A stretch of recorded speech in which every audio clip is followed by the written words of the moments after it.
Alors je reviens à vous, Jean-Claude Carrière. Alors, vous avez une production d'une abondance, d'une variété et d'une qualité tout à fait exceptionnelle. Parce que vous êtes romancier, vous êtes historien, vous êtes essayiste, vous êtes même encyclopédiste. Alors vous êtes auteur dramatique, vous écrivez pour le théâtre, vous adaptez aussi bien pour Jean-Louis Barrault, surtout pour Peter Brook, Peter Brook, aussi bien des pièces de Shakespeare que de Tchekhov. Et puis surtout, vous êtes un scénariste très connu du cinéma, puisque vous avez travaillé pour Pierre Étex, Louis Buñuel, Louis Malle, Jacques Deray, Volker Schoendorf, Vajda, Forman, etc. Et j'en oublie. Alors comment fait-on pour rester soi-même, avec votre personnalité, quand on travaille, et quand on écrit surtout, pour des gens qui sont totalement différents? Il faut évidemment trouver un centre à son activité, si on ne veut pas passer pour être dispersé, ce qu'on me reproche sans arrêt. Ce centre, je crois qu'il tient en un mot, c'est d'être un conteur. Mon métier, c'est de choisir des histoires et de les raconter à mes semblables, à ceux qui vivent en même temps que moi aujourd'hui, en utilisant les moyens d'aujourd'hui et chaque fois en choisissant le moyen qui me semble le plus approprié à l'histoire qui m'a paru être intéressante. Dans ce cas-là, c'est la controverse de Valladolid, dont j'ai fait, ne pouvant choisir, un livre et un film de télévision. Oui, mais regardez, alors, pour les plus jeunes, je le dis, parce que vous êtes Belle de jour et le charme discret de la bourgeoisie de Buñuel, entre autres, parce que vous avez fait d'autres, c'est vous. La piscine et Borsalino de Jacques Deray, c'est vous. Le voleur et Milou en mai de Louis Malle, c'est vous. Le retour de Martin Guerre de Daniel Vigne, c'est vous. Danton et les possédés de Vajda, c'est vous. Alors, Cyrano de Bergerac, évidemment, c'est un petit peu de vous, parce que, évidemment, là, c'est... Mais vous l'avez quand même, le film de Rapneau, vous avez aidé à son adaptation. Et puis, le retour de Casanova, d'Édouard Niermans, qui va représenter, qui est l'un des 3 films qui va représenter la France à Cannes, avec Alain Delon et Lucchini, eh bien, c'est encore vous. Et d'ailleurs, j'ai le plaisir de dire aux téléspectateurs que vous verrez pour la première fois un extrait de ce film, Le Retour de Casanova, à la fin de cette émission. Mais alors, ce n'est pas un reproche que vous me faites, là. Ah non, pas du tout. Hein, ce n'est pas une accusation. Non, pas du tout, mais je me dis, c'est vrai que vous aimez raconter des histoires, mais alors pourquoi n'êtes-vous pas devenu vous-même le réalisateur de ces histoires? Parce que je crois que je suis plus à ma place là où je suis. Tout le monde a envie, dans le cinéma, de devenir réalisateur. Il faut savoir que quand on devient metteur en scène de films, que ce soit pour la télévision ou pour le cinéma, on ne peut plus rien faire d'autre. Un metteur en scène est l'homme d'une idée fixe. Il doit se lever tous les matins pendant 3 ans de sa vie, Brissot nous le dira, avec la même idée. S'il la laisse tomber, personne n'est là pour la ramasser. Je crois que je suis d'une curiosité plus diverse. Ah ouais. Je m'intéresse à plusieurs histoires en même temps. Mon métier, au fond, c'est de chercher des histoires, de les choisir et de les transmettre. Je m'en tiens à ça. J'essaie que ces histoires soient très intéressantes pour ceux qui les écoutent ou les lisent. Oui, mais vous avez quand même été tenté par la mise en œuvre, parce que vous êtes l'auteur de La pince à ongles d'un court-métrage. Oui, j'ai fait plusieurs courts-métrages, en effet. Oui, pour voir un peu ce que c'est. J'ai même été comédien. Oui, c'est vrai que vous avez été comédien. C'est très, très passionnant de passer de l'autre côté de la caméra pour essayer de résoudre les problèmes que je passe ma vie à poser aux autres. Ouais. De temps en temps, c'est très... Le métier est tous les postes dans un tournage de film, tous ceux qui concernent l'édification d'une pièce de théâtre, et même l'écriture, le rapport avec son éditeur, avec Jean-Claude Simouin dans ce cas-là, sont extrêmement précieuses pour un auteur. Il doit connaître ces problèmes-là. Je parle d'un auteur d'aujourd'hui. Mais vous pouvez mener en même temps l'écriture d'une comédie, d'un film tragique... Pas en même temps, non. Non à la suite l'un de l'autre. C'est-à-dire, je me distrais quelquefois d'un film difficile par un roman plus léger. Ouais. Mais je ne peux pas faire 2 choses en même temps. Ce qui est possible de faire, je crois, et même recommandé, c'est d'écrire la moitié de la journée et de passer le reste de la journée, par exemple, à travailler avec des comédiens, à participer aux répétitions d'une pièce, à faire un travail physique. Ça, c'est indispensable aussi à ma vie. Mais alors, vous avez quand même à votre disposition une mémoire. Et alors, je ne sais pas, c'est plus documentation, le mot est faible, une bibliothèque, des bibliothèques à votre disposition, absolument. Mais pas tellement, non, je ne crois pas. Je crois que je suis relativement calme dans mon travail. Je ne sais pas, Jean me connaît bien, nous avons beaucoup travaillé ensemble. Oui, j'ai une bonne bibliothèque, je lis pas mal, presque autant que vous. Non, mais vous avez une mémoire quand même phénoménale. Une mémoire peut-être, oui. Mais surtout une habitude du travail qui m'a été donnée. Il y a 30 ans que ça dure quand même. Oui. Donc, rapidité du travail Une certaine rapidité, peut-être une faculté de me concentrer sur ce que je fais, de m'isoler. Je peux travailler dans un bistrot, dans un aéroport du sud de l'Inde, etc. Et puis on a oublié de dire aux téléspectateurs, c'est que vous êtes le président en plus de la FEMIS, c'est-à-dire l'école qui a pris la succession de l'IDEX, c'est-à-dire l'école pour l'image et le son. Bon, alors là aussi c'est encore du travail. Je crois que de la présence, oui, Brissot est professeur aussi. Vient travailler chez nous avec grande efficacité.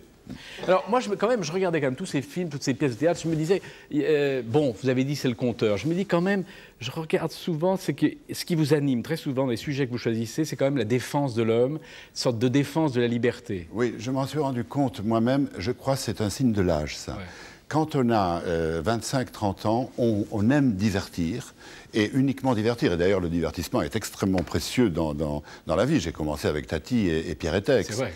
Et puis, peu à peu, on se rend compte, surtout quand on fait de la télévision, de sa responsabilité. C'est-à-dire l'histoire que nous racontons va être vue par des millions de gens, même si ce n'est pas réussi.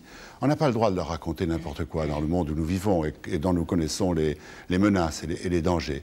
C'est vrai, peut-être, ce que vous dites. Ouais. Alors, et on en vient à la controverse Valladolid. Vous l'avez dédié à Luis Buñuel, avec qui vous avez fait plusieurs films. Pourquoi ? J'ai travaillé 19 ans avec lui, parce qu'il était à la fois espagnol et mexicain. Il était né en Espagne en 1900, éduqué par des jésuites espagnols, dans l'idée que la découverte de l'Amérique par les Espagnols avait été une très bonne chose, pour l'Espagne bien entendu, mais aussi pour les Indiens. On avait apporté la vraie religion et la vraie civilisation. Par la suite, à 45 ans, il est allé s'établir au Mexique et il est devenu mexicain. Il a réappris, et il en parlait très souvent, à découvrir un peuple dont il parlait quelquefois, en mettant le mot entre guillemets, comme des anthropopithèques dont on lui avait parlé dans son enfance. Donc, cette controverse de Valladolid, qui est un événement de l'histoire espagnole, qui a réellement eu lieu, nous en parlions souvent, et il était passionnant pour moi de voir l'évolution de Buñuel, jeune écolier catholique, jeune homme surréaliste et finalement réalisateur mexicain. Ouais. Alors, comment faut-il consommer ? Est-ce qu'il faut consommer le livre avant le film ou le film avant le livre ? Le livre est plus long, bien entendu. Oui, plus long. Il développe certains arguments. Il contient beaucoup plus de choses que le film. Ça, je le laisse à la liberté de chacun. En ce qui me concerne, je n'ai pas pu choisir. Ayant réuni la documentation, je me suis dit, il y a la matière à un livre, indiscutablement. Et en même temps, pour la première fois de ma vie, en écrivant le livre, je mettais de côté ceux qui allaient me servir au scénario. Je me disais, ça oui, cet élément-là, cette réplique, cet assaut, cet échange peut très bien passer dans les attitudes et dans la voix des comédiens. Alors moi, j'ai consommé d'abord, excusez-moi, le film que j'ai vu. Et bon, j'ai dit que c'est un film superbe. Je pense qu'alors vous allez avoir tous les 7 d'or à la fin de l'année. Vous allez. Alors, il faut dire que c'est Jean-Daniel Verhaeghe qui a fait le film et qui vous aviez fait ensemble Boulevard et Pécuchet. C'est la même équipe. Vous aviez déjà été couronné. Et là, vous allez tout rafler encore, c'est évident. Et je le dis vraiment, il faut lire le livre. Alors après, j'ai lu le livre et c'est vrai que le livre, qui est tout à fait proche du film, simplement, il va un peu plus loin, il y a des dialogues plus nombreux. Le livre permet aussi une chose que ne permet pas un film, c'est de pénétrer dans la pensée des personnages. Une caméra est toujours à l'extérieur des personnages. L'écriture romanesque, celle du récit, permet à certains moments, avec toutes les précautions d'usage, quand il s'agit d'approcher la mentalité des siècles passés, mais d'essayer de savoir ce qui se passe dans l'âme et dans le cœur des personnages principaux. Je pense aux téléspectateurs se disent qu'est-ce que c'est que cette controverse de Valladolid Il faudrait quand même nous en parler. Alors, qu'est-ce que c'est C'est une controverse qui a eu lieu à Valladolid, capitale de l'Espagne au XVIe siècle. Madrid ne le deviendra que 20 ou 30 ans plus tard, entre deux hommes, et le thème de religieux, et le thème de la controverse concernait les habitants du Nouveau Monde. On avait découvert des continents dont on a cru au début qu'il s'agissait des Indes, et dont on se rend compte qu'il s'agit de continents séparés, qui ont évolué pendant des milliers d'années, on ne sait pas encore très bien, aujourd'hui on sait que c'est environ 30 ou 40 000 ans, tout à fait isolés du reste du monde. Qui sont les habitants de ce continent? Alors, deux théories s'affrontent, nous aurons sans doute l'occasion d'en parler. La découverte, c'est 1492, tout le monde le sait, et là, nous sommes en 1550, près de 60 ans plus tard, donc maintenant, la découverte des Antilles, mais la découverte du continent de Mexico et la prise même de Tenochtitlan, qui va devenir Mexico, c'est beaucoup plus tard, c'est en 1521. Donc il y a une trentaine d'années qui ont passé. Mais tous les problèmes sont là déjà. Alors sur quoi porte la controverse? Est-ce que, la question est la suivante, tous les textes fondateurs du christianisme disent que le Christ est venu rédempter tous les hommes. Or, voici qu'on découvre des civilisations très avancées, avec des empires très bien organisés, avec des impôts, ce qui a épaté les Espagnols, signe de civilisation, et qui n'ont jamais entendu parler de la parole du Christ. Oui, c'est vrai, c'est un argument qu'ils retenaient. Alors, comment se fait-il que la parole du Christ n'ait jamais été portée sur cette terre? Il est inconcevable que Dieu ait oublié, n'ait pas connu certains des habitants de la Terre. Il ne peut pas se tromper. Alors, l'attitude de ceux qui disent que les Indiens ne sont pas vraiment des hommes est de dire Dieu n'a pas voulu d'eux dans son royaume, il ne les a pas admis auprès de lui, voilà pourquoi la parole n'a jamais été portée là-bas, la parole de l'Évangile. À cela s'opposent, à l'intérieur même de l'Église, d'autres voix, bien entendu, y compris la voix du pape, qui, dès le début, dès 1493, prêche la tolérance, l'humanité et la justice. Et pourtant, ce pape est un Borgia, c'est-à-dire un espagnol. Donc il ne faut pas penser que la controverse de Valladolid est un livre polémique au sujet de l'attitude de l'Église. Pas du tout. À l'intérieur même de l'Église, les deux tendances sont représentées, et depuis longtemps déjà. Mais alors, la question fondamentale, c'est est-ce que ces Indiens ont une âme? Parce que, pourquoi? Parce que tout cela, c'est la faute d'Aristote. Parce qu'Aristote, philosophe dominant tout le Moyen-Âge, oui, on a trouvé le coupable, et qui a beaucoup influencé la somme théologique de Thomas d'Aquin, qui domine toute la pensée théologique du Moyen-Âge et de la Renaissance. Aristote a établi que dans l'humanité que nous connaissons, il y a différentes catégories. Et il y a en particulier des peuples entiers et des individus qui sont nés esclaves, esclaves de nature. Bien entendu, Aristote n'est pas idiot. Il apporte des nuances à ce jugement. Il dit que la nature peut se tromper, qu'on trouve de la noblesse chez certains esclaves et un sentiment vulgaire et mesquin chez certaines âmes nobles, dites nobles. Mais dans l'ensemble, la notion de catégorie est admise. Et là où le raisonnement devient presque pervers, c'est de dire que, bien entendu, ces esclaves sont destinés à servir les autres, mais que si on leur donne l'indépendance, si on leur enlève leur condition d'esclaves, ils sont perdus. Autrement dit, ils ont besoin de maîtres. Oui, mais ça, c'est Aristote, mais Jésus dit bien autre chose. Alors, c'est là où se situe la controverse. Nous sommes en plein dedans.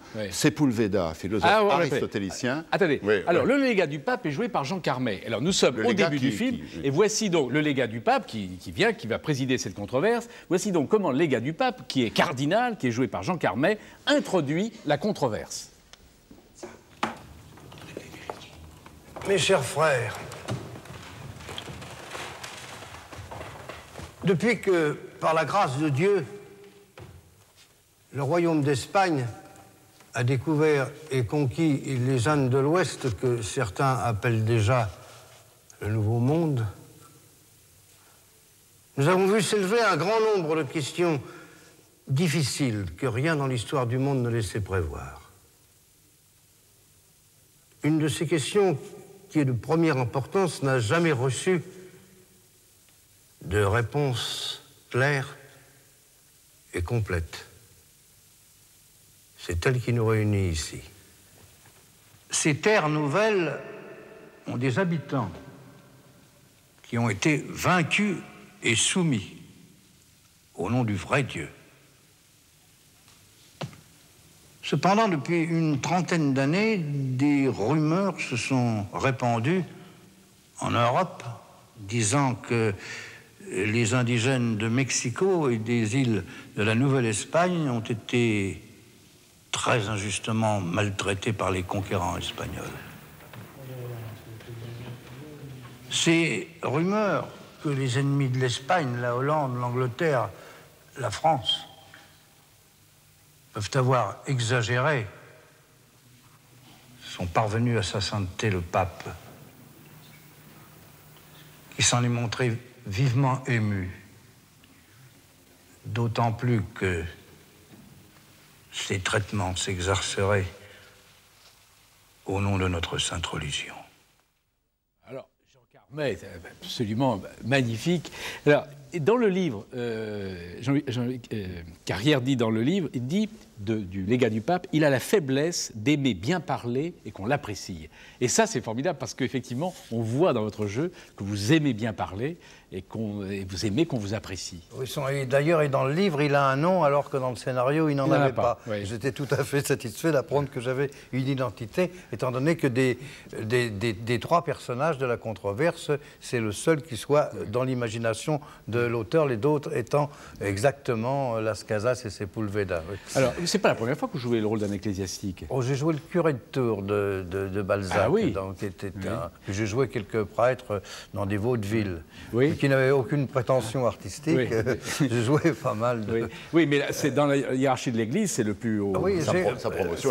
Pour moi, c'est une promotion très importante, étant donné que j'ai appartenu à l'Église ayant été enfant de chœur. Oui. Et vous passez d'un coup, hein, du rose de l'enfant de chœur à la pourpre cardinaliste, c'est quand même une chose inattendue. Mais je pense que Jean-Claude Carrière, avec qui on est assez liés, parce que ça fait en plus de ça des relations qu'on a dans la vie, ça fait quelques années qu'on travaille ensemble, il a un plaisir pervers à me voir quelquefois dans des costumes, et il est très très possible que tout d'un coup ça soit défini dans sa tête pour le plaisir de me voir habillé en cardinal, comme le plaisir lui était venu de me voir d'être le mari de Delphine Seyrig, qui ça paraissait un couple absolument contre nature, et il me l'a fait faire, ça. Oui, mais il n'empêche que son choix est judicieux, le choix puisque avec Vérac, ils ont dû vous choisir ensemble, eh bien le choix est... On a des choix. Oui. Ça se passe tellement curieusement, non, mais vous êtes formidable, parce que c'est vrai qu'on... Non, c'est vrai. Et vous avez un plaisir, on le sent, un plaisir ecclésiastique à mener cette controverse.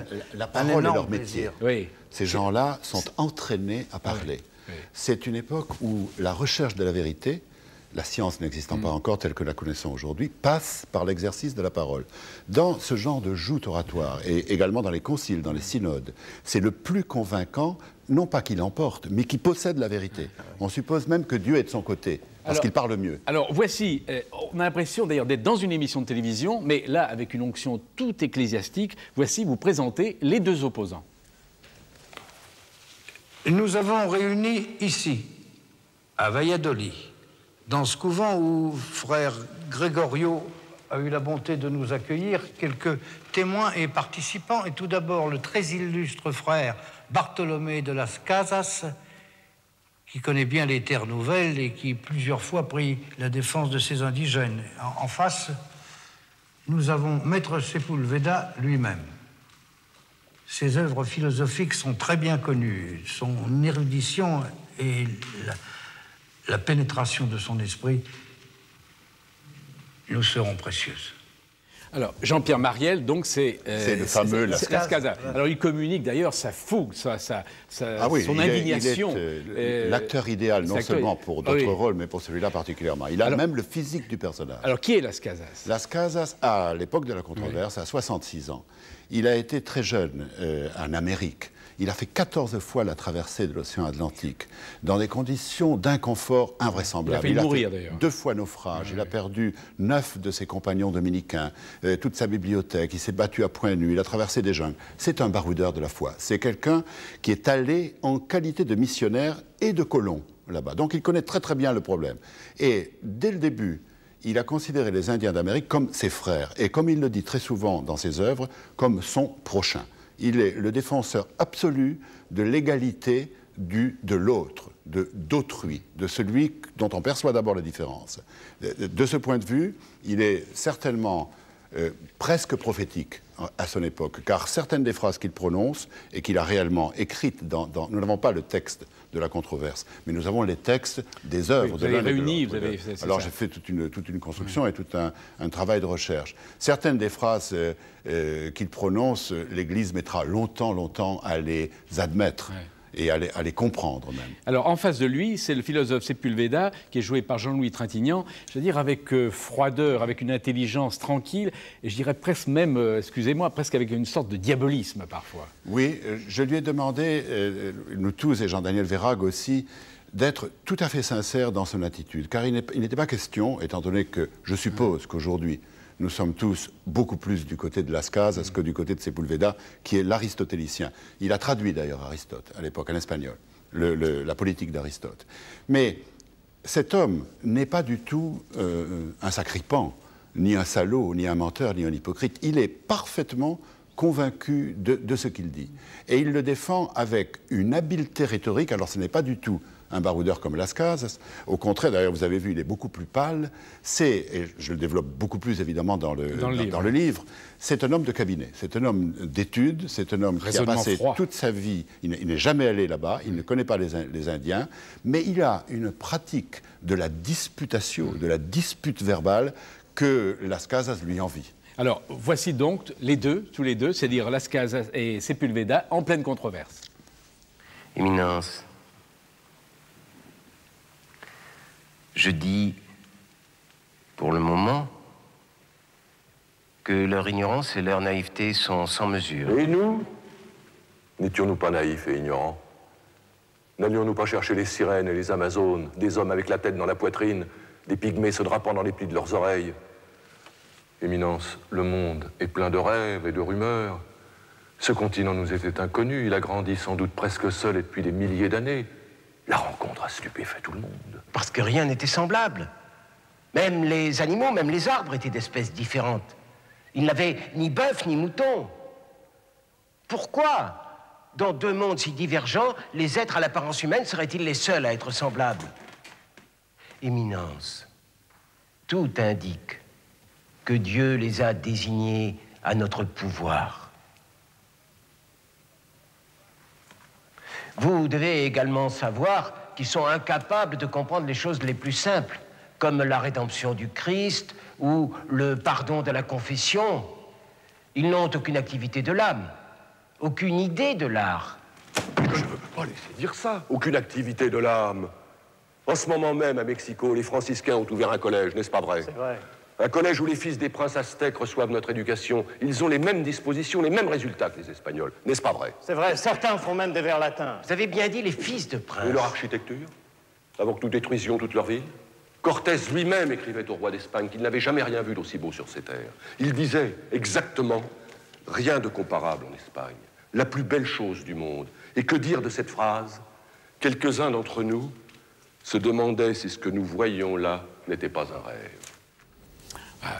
Alors, en vérité, le légat du pape sait déjà la Oui, décision qu'il il a une idée du verdict. Oui, D'ailleurs, oui. c'est non seulement une idée, mais tout ça est bien défini avec la complicité de la couronne. Oui.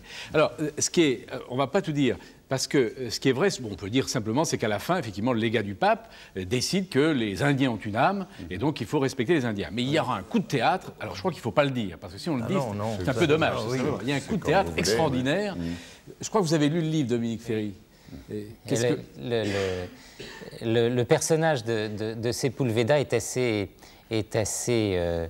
terrifiant parce qu'il manie la logique et on a l'impression que son seul univers de référence, ce n'est pas les êtres, c'est uniquement la logique du raisonnement. Et il va poursuivre son adversaire et traquer chacune de ses failles et chaque fois essayer de l'enfermer à l'intérieur d'une logique qui paraît absolument implacable. C'est un genre d'échec. Il en arrive même à dire « j'ai raison dans ce que je défends », mais en admettant que je me trompe, ce que mon adversaire ne reconnaît pas, en admettant la chose inconcevable qu'Aristote se trompe, j'ai aussi raison. Ça, c'est une dialectique extraordinaire. Si j'ai raison, mais si j'ai tort, j'ai aussi raison. Oui. Et il le prouve. Oui. Ça, c'est un effet diabolique, comme vous dites. Oui. Et ça suppose une activité de cabinet. D'ailleurs, Jean-Daniel Vérag a voulu que Jean-Louis Trintignant ait la couleur blême des pages de ces parchemins. Alors, on a une espèce de transformation physique, d'ailleurs, assez étonnante là-dedans, parce que je suis à peine maquillé, j'ai juste un maquillage un peu blême. Il porte ses vêtements de tous les jours. Le fait de ce costume, d'être engoncé dans ce col, là, ça donne une espèce d'aplatissement du visage, de prolifération des graisses. C'est une chose absolument étonnante. Hein. On est surpris les uns et les autres. On a eu une très très grande économie de maquillage. Hein. Et ça, c'est très étonnant de voir ce qui s'est passé en nous et à quel point on a été transformé. Mais là, vous avez des robes, ça pèse 8 kilos. 8 kilos? Oui, 8 kilos. Alors comment vous faisiez? On faisait d'ailleurs, c'était terrible. Moi, c'était sous ma table, c'était un véritable campement. Étant donné que j'avais les jambes qui enflaient, parce que c'était éclairé tout le temps, j'avais les jambes qui enflaient du fait de la chaleur. Alors j'étais dans un bain de pied. Moi je ne pouvais pas bouger. Les autres bougeaient. J'avais un bain de pied comme ça, et je peux même vous dire que j'avais un campement, j'avais plein de choses tout était sous ma table. Mais vous vouliez dire que pas quand vous, excusez-moi, vous aviez un besoin... Une miction, oui. Eh bien, vous restez sur place. Il m'est arrivé d'avoir sur place, oui. Ah, c'est ça incroyable, m'est arrivé, ça. parce que je ne suis pas fier. C'était le cas. Vous savez que quand Bourdaloue prêchait, ses sermons étaient tellement longs que les dames allaient l'écouter avec un appareil en porcelaine qu'elles mettaient sous leur robe et qu'on appelle encore aujourd'hui un Bourdaloue. Oui. Ah oui, c'est de Bourdaloue. D'ailleurs, il m'avait prévenu, Jean-Claude, il m'avait dit tu peux y aller si tu en as envie, on le faisait à l'époque. Et ça te fera rentrer encore plus dans le personnage. Alors. Mais Jean Carmet, c'est quand même un régal pour un comédien de lire, de dire des textes pas comme ça. Oui, c'est un régal. Ça a été d'abord un régal énorme, d'abord de lire le texte, et puis aussi, et je ne suis pas flagorneur avec mes copains, mais de les écouter jouer, parce qu'on a toujours été, parce qu'on avait chacun notre partie là-dedans, et il y a toujours un moment où on était le spectateur des autres. Et quand j'étais le spectateur de Jean-Louis ou le spectateur de Jean-Pierre, et même de Jean-Michel Dupuis... Il n'y a que des gens d'ailleurs là-dedans. Oui, oui. Et, non, mais c'était Jean-Michel Dupuis qui joue Encore un Jean-Michel? Oui. Jean-Michel Dupuis qui joue un encomendero, c'est-à-dire un colon espagnol qui vient faire ce qu'on appellerait aujourd'hui du lobbying, c'est-à-dire défendre les intérêts matériels de ceux qui sont installés. J'avais un plaisir extra. On avait, je pense d'ailleurs, il s'est passé une chose, on n'a jamais quitté le plateau.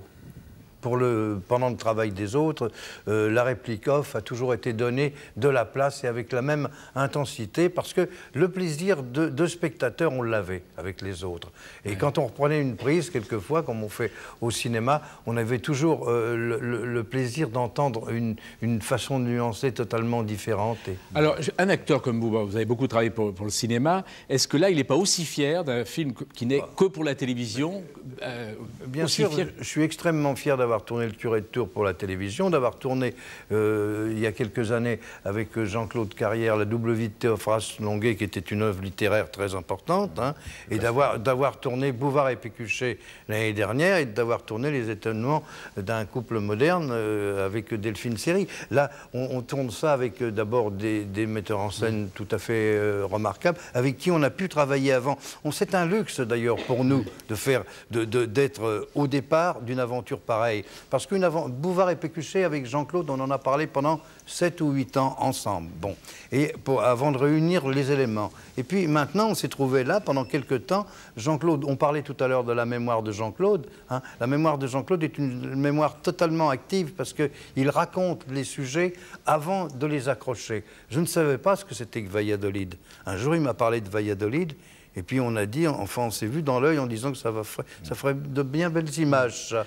Alors, Dominique Ferry, cette histoire de la controverse de Valladolid, c'est à l'honneur de l'Église ou au contraire, comment vous sortez de ce livre? Vous dites au fond l'Église c'était à une conduite ignominieuse pendant des années ou au contraire, finalement c'est son mérite d'avoir reconnu ses crimes?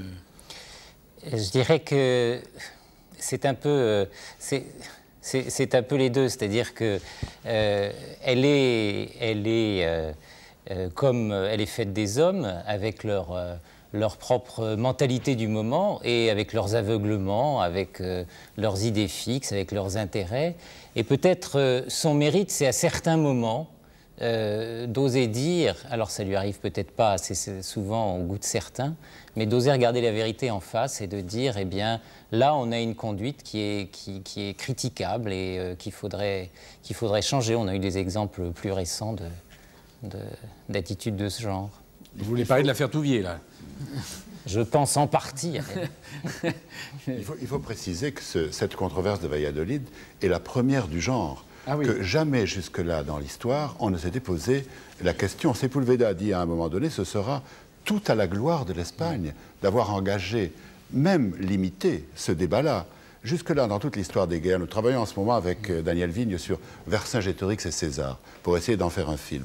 Mais à l'époque de César, on ne se pose pas la question.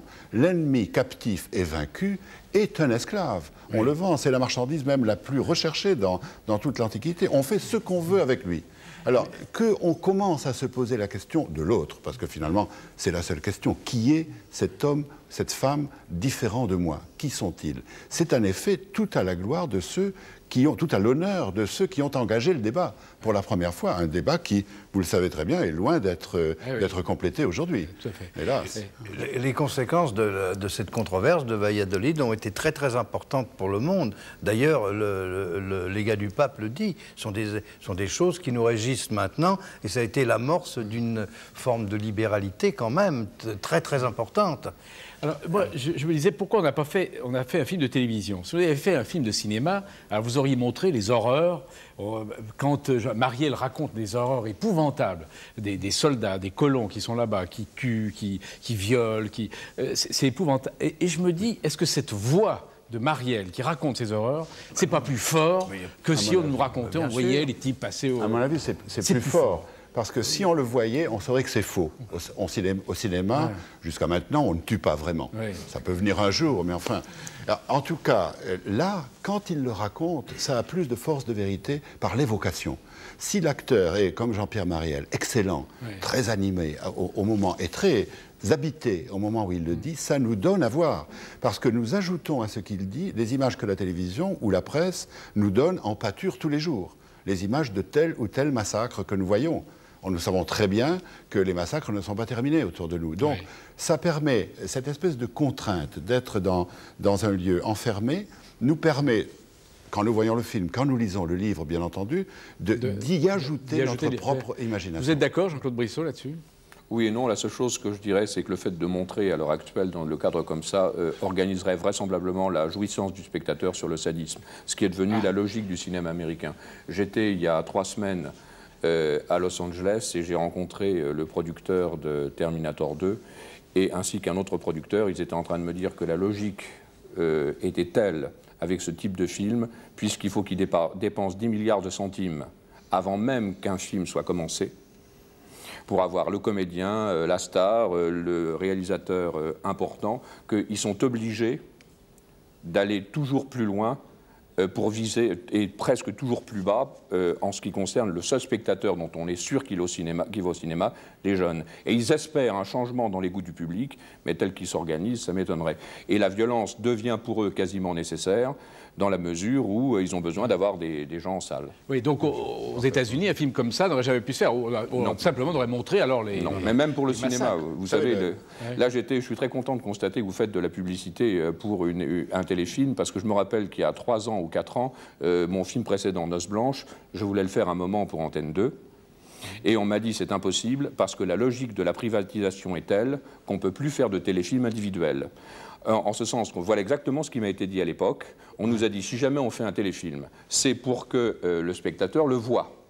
Or, s'il est vraiment intéressant, on est obligé de le programmer à une certaine date et la chaîne concurrente va nous mettre en même temps un film de cinéma ou un autre téléfilm et du même coup, on ne pourra pas rivaliser, on va faire le téléfilm pour rien. Alors on ne produit plus que des grandes séries qui ont leur pub toute faite et je trouve, si vous voulez, je trouve que cette logique-là est extrêmement dommageable pour l'ensemble de la création, et entre autres pour la télévision. Oui, mais ça, c'est la concurrence infernale des chaînes. Mais là, c'est très bien le samedi, parce qu'il n'y a pas de film le samedi, donc vous êtes bien placé sur FR3.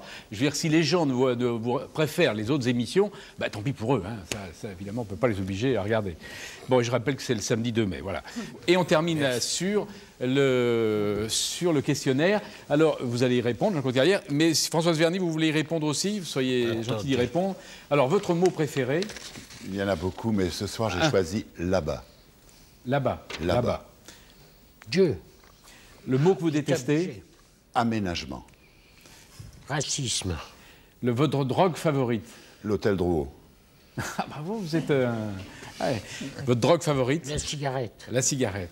Le son, le bruit que vous aimez? La pluie. La mer. Le son, le bruit que vous détestez? Les mobylettes dans les rues. Ah non, la fraise chez le dentiste. Votre juron, gros mot ou blasphème favori? Pour ce soir, un juron espagnol. Me cago en Dios. Ça veut dire? Je chie sur Dieu. Ah, alors moi, en français, ça fait Dieu de Dieu, nom de Dieu. Dieu de Dieu. C'était Maurice Clavel. C'est Clavel, oui. C'était tiré de Clavel. Homme ou femme pour illustrer un nouveau billet de banque? Laurel et Hardy sans l'ombre d'un doute. Ah, merveilleux. Oh non, c'est pas un français, pas des Français. Ah, il a le droit. Si, pourquoi pas? Non. Il a tous les droits. Non. Alors qui? Jeanne d'Arc. Merde. Et alors c'est Gainsbourg, c'est pour ça qu'il a fait brûler le billet, là, c'est évident, si vous mettez Jeanne d'Arc. Alors le métier que vous n'auriez pas aimé faire? Kamikaze. Couturière. Je déteste la couture. La plante, l'arbre ou l'animal dans lequel vous aimeriez être réincarné? L'arbre du voyageur. Aucun arbre et aucun animal. Je déteste ça. Vous détestez les arbres et les animaux? Oui, j'aime pas ça. Bon.